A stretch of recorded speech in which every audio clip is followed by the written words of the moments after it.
liabilities, and assets. I'm running out of money because I can only and the destiny, it will fall in place when you're taking bunch of actions, when you're like doing.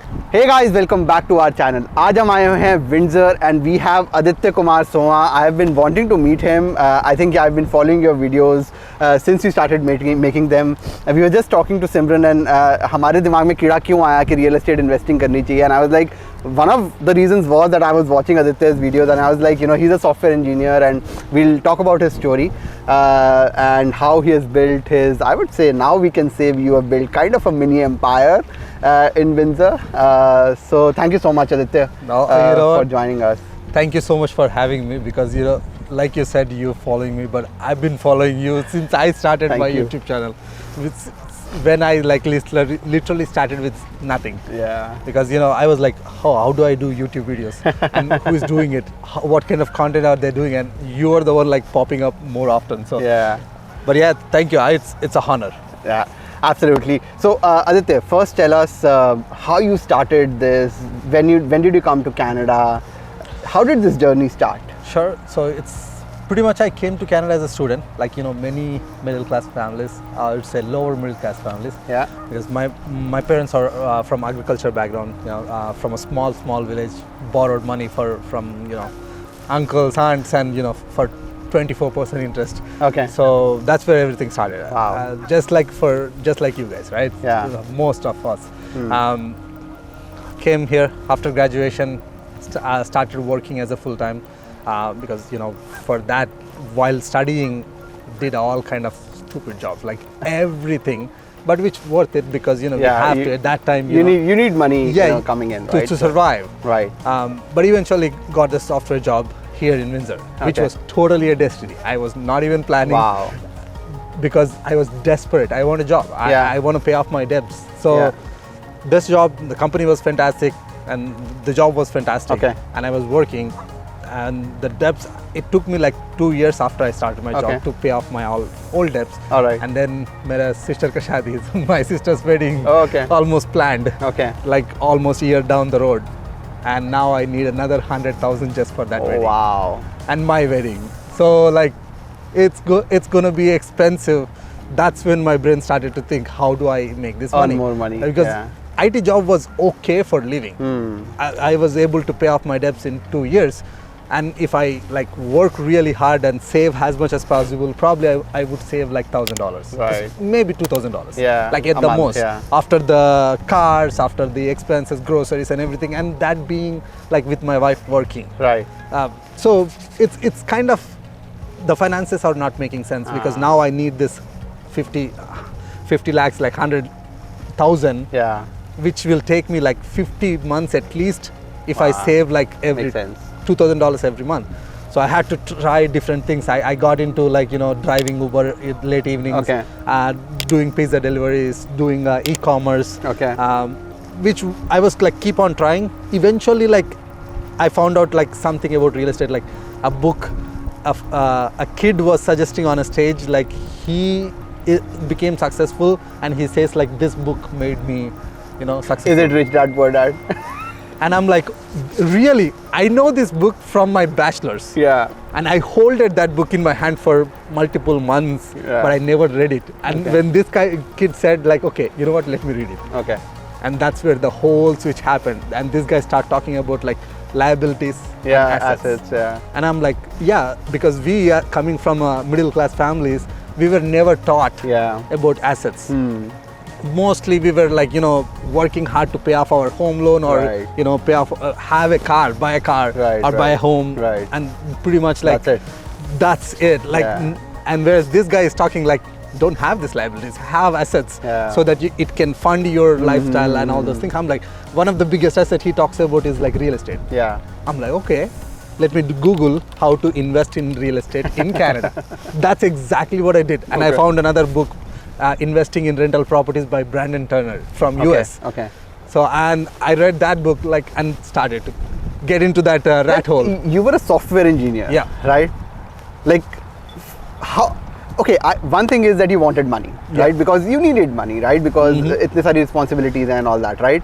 But how do you decide that no, I don't want to be, because software developers, most of them, if you, I won't generalize it, but most software developers are not as outgoing as, you know, a marketing guy would be, and you would imagine a marketing guy to be a realtor. Yeah. But how was that transition for you as a software developer? So yeah, like, you know, I was not really intentionally got into sales.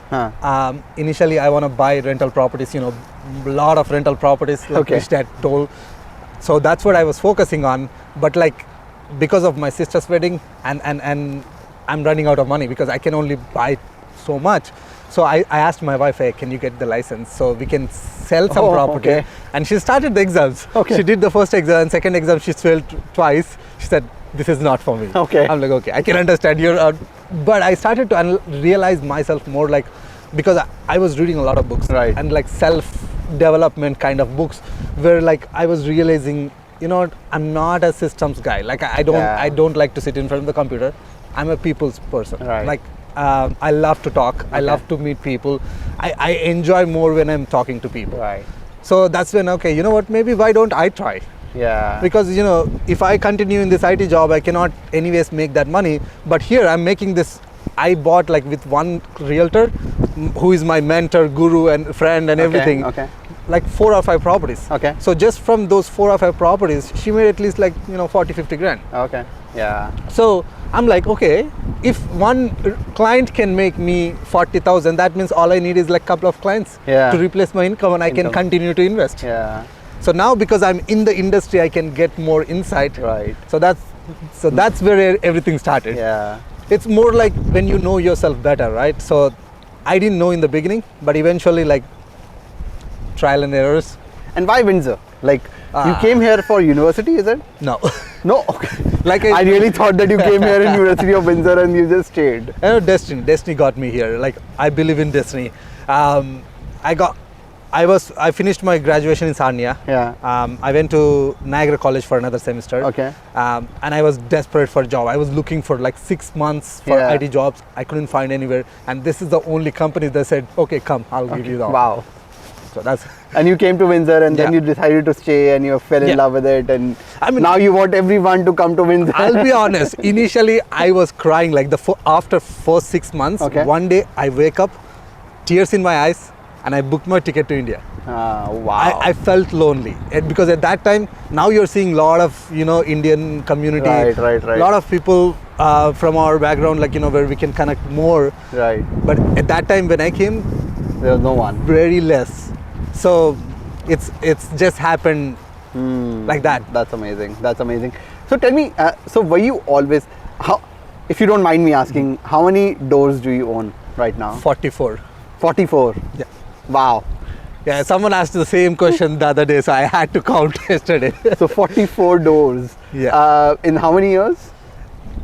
I started in 2017. I got my first property on March 1st. So yeah, 5 years. 5 years, exactly 5 years. So 5 years, 44 doors. That's more than 8 doors a year. And I'm pretty sure it didn't start with, you know, 10 doors. It started with 1 door. When you were in college, and I have seen a couple of videos when you were in debt and you know all that was there. So did you ever think, and this I'm addressing to a lot of people who are in India right now, who are thinking of coming to Canada.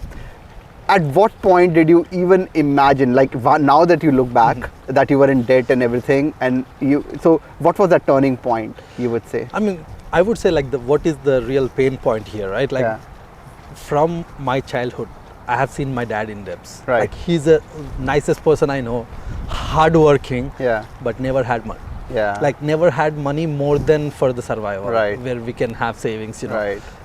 That pain was always there. Like, and I was away from my family from my 5th grade because my dad was in Dubai doing all these labor jobs, like working his ass off, super hard jobs, and I didn't see him for like 7 years. Oh wow! And I knew, because at that age, like 5th grade, I was put in boarding school because his intention is like, I have to get good education. That's the only way we can, you know, get out of this poverty. So that pain was always in my subconscious mind. And I used to tell my mom, like even when I was a kid, like I will make a lot of money. Oh wow. That was it, but I don't know how. And my mom used to say, don't dream too big. Like you'll get disappointed. And like, you know, back home the dowry is normal thing, right? Like my mom used to say, if you work hard, you'll get good dowry. And I used to say, no, I don't want dowry. I will make way more than money that at that age. Like I don't know how it came, but because the pain, right? Like it's through the pain, I don't want to go through the same pain that my parents went through, and they struggled to give us the better life. So that's kind of that realization helped, and along the way, you got to act on your pain. Right. You can be either, the opposite side of the bridge or this side of the bridge. Yeah. So if you make your pain to fuel your motivation to, make a better life, because now I haven't seen my dad forever, but my dad just landed back again in India. Nice. We went together today. Actually, he just came this morning. Nice. I'm spending more time with my family now. That's true, because you can provide for them. You can. But it didn't came that easily, right? Like I wanted from my childhood. I was even trying in bachelor's, like when I was in India. Right. I did multi-level marketing. Okay. I was like always hungry for money. Right. Like brutally honest, hungry for money, because I knew only money can solve majority of at least my family problem. Yeah. And I have seen like same thing in my village. Lot of families, majority of the problems would be solved if they have enough money.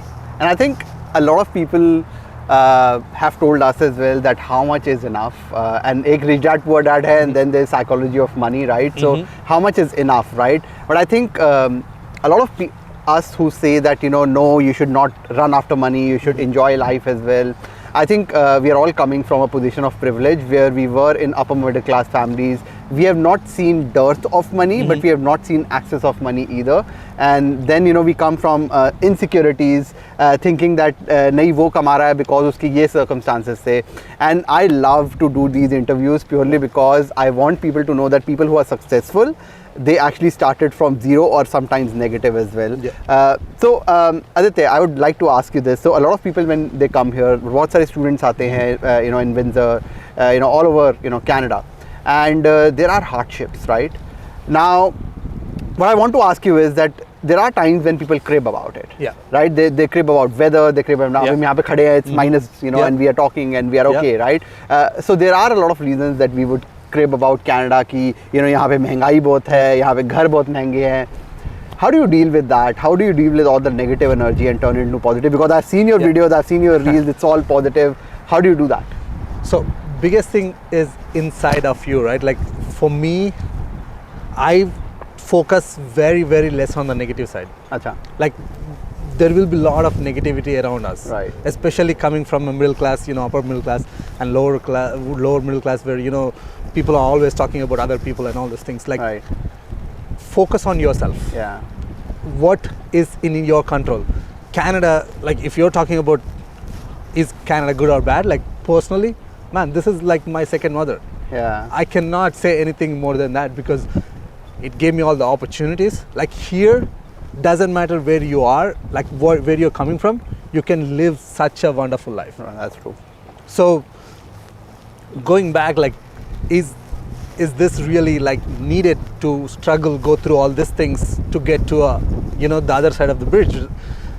Yeah, definitely, because if you just focus on negatives, you will see only negative side. Right. If you focus on positivity, if you focus on looking for opportunities, you'll find more opportunities. Right. Simple example I'll give you. If you go on YouTube, if you search for real estate videos, you'll keep on seeing real estate content.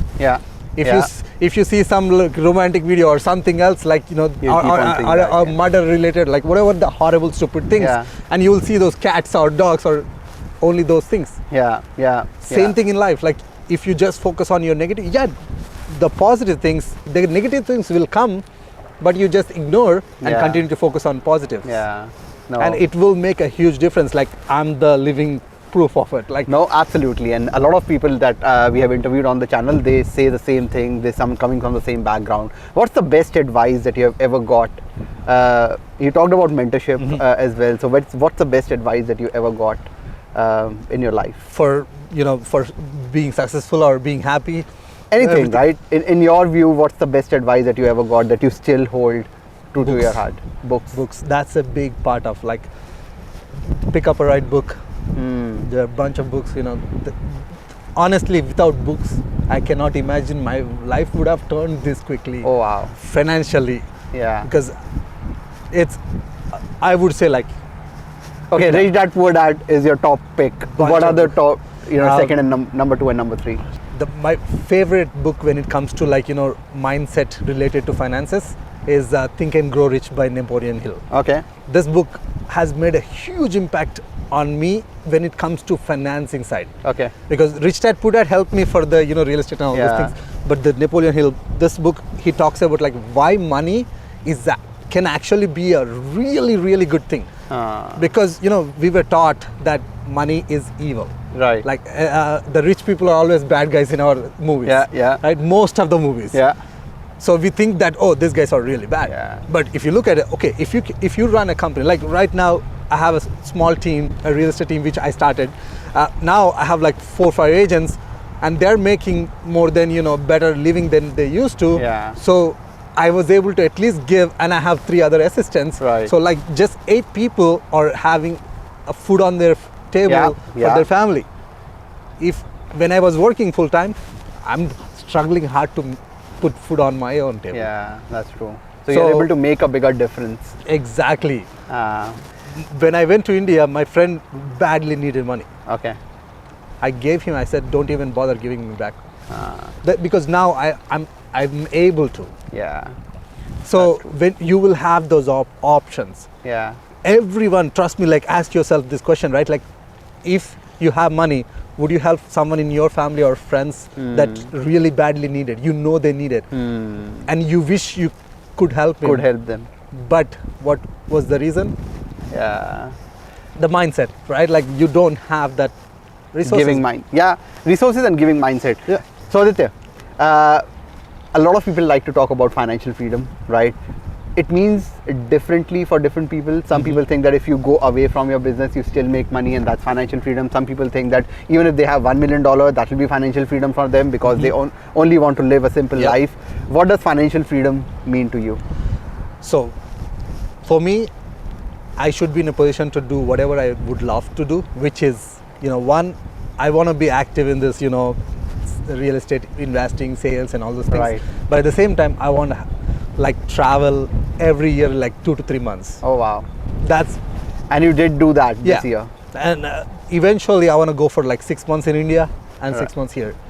So that's freedom for me because, you know, that's where my all happiness is there. Right. And this is where my finances are there. So I should have those options. That's my freedom. And how much is enough? Now that you have achieved 44 doors, you have, you know, enough net worth to in fact retire, right? So how much is enough for you? Honestly, like at this point, like I'm at a position where it's good enough for me to live. Yeah. But that being said, right, like if I stop working, I feel empty. Yeah. So I'm not focusing on money. Okay. I'm more focusing on, okay, what can I really do? Yeah. How many videos can I produce that can impact like X amount of people? How many clients can we help to, you know, help them achieve financial freedom? Yeah. How many people can have the same freedom I have? Yeah. Yeah. Through me. Yeah. So that's what like now fuels me. So that's what more freedom for me because, you know, at least now my plate is full. I can eat all day long, but sitting at home, like try this, like sit at home for 3 months, see how much happy are you. Yeah, absolutely. And if you're not meeting people and I think you love your profession, so it doesn't feel like work, so that's always there. What's the worst advice that you ever got? Many, but biggest thing is, you know, it will come. Bhagwan hai, Bhagwan dekh lenge. Yeah. Okay. My dad used to tell me all this. Yeah, Bhagwan will give you support. Okay. Mental support. Yeah. The destiny will be there, but you move yourself. Yeah, you need to You work. take actions. Yeah. And the destiny, you know, it will fall in place when you're taking bunch of actions, when you're like doing things that you love to do, when you're like, you know, excelling at things that you have to, that you love to. Right. And things automatically. And Bhagwan जो लोगों को देने के लिए बहुत ज़्यादा इच्छा रहता है क्योंकि they are moving themselves, they are, you know, doing something that you know, they love. Yeah, that's true. That's true. All right, Aditya, thank you so much for your time. And I just wanted to peek a little bit into your, you know, background. And Sure. I'm sure that a lot of people would connect to your genuine, you know, nature of helping people and, you know, like showing the world how you built it and you want to help other people as well.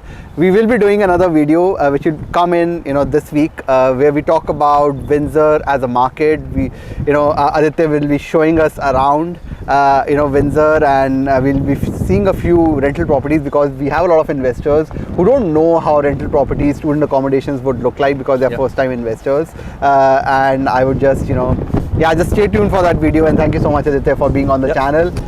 All right, that's all we have for today. मिलते हैं अगली video में, तब तक के लिए bye bye.